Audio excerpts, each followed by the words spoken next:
జరిగేటట్టుగా విశారదన్ మహారాజ్ గారు మాదిగల మొత్తానికి గురువుగా ఉన్నటువంటి విశారదన్ మహారాజ్ గారిని ఈరోజు ఖమ్మం జిల్లాలో బాధితుల కోసం రాజ్యాంగబద్ధంగా నిరసన చేస్తున్నటువంటి విశారదన్ మహారాజ్ గారిని అరెస్టు చేయడమే కాకుండా ఆ అరెస్టును నిరసిస్తూ తాను నిరాహార దీక్ష చేస్తున్నటువంటి సందర్భంలో ఈరోజు ఉదయం 5 గంటలకి అక్రమంగా వేలాది మంది పోలీసులు వచ్చి అక్రమంగా లాక్కెళ్లడం జరిగింది.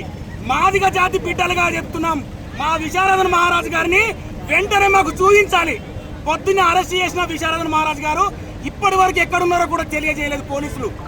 ఈ అక్రమ అరెస్టును లాక్కెళ్లడాన్ని మాదిగ జాగృతి సంఘం తీవ్రంగా ఖండిస్తున్నది.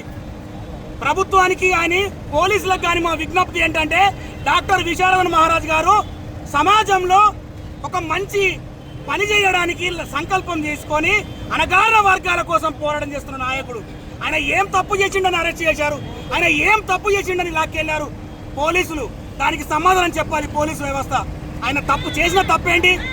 50 లక్షల మంది మాదిగలు తెలంగాణ రాష్ట్ర వ్యాప్తంగా మా గురువు విశారదన్ మహారాజ్ గారిని కాపాడుకోవడానికి ఎంతకైనా సిద్ధంగా ఉన్నామని మీడియా ముఖంగా తెలియజేస్తున్నాం. వెంటనే విశారదన్ మహారాజ్ గారిని చూపించాలి మాకు. వెంటనే విశారదన్ మహారాజ్ గారు ఎక్కడున్నాడో మాకు సమాచారం ఇవ్వాలి.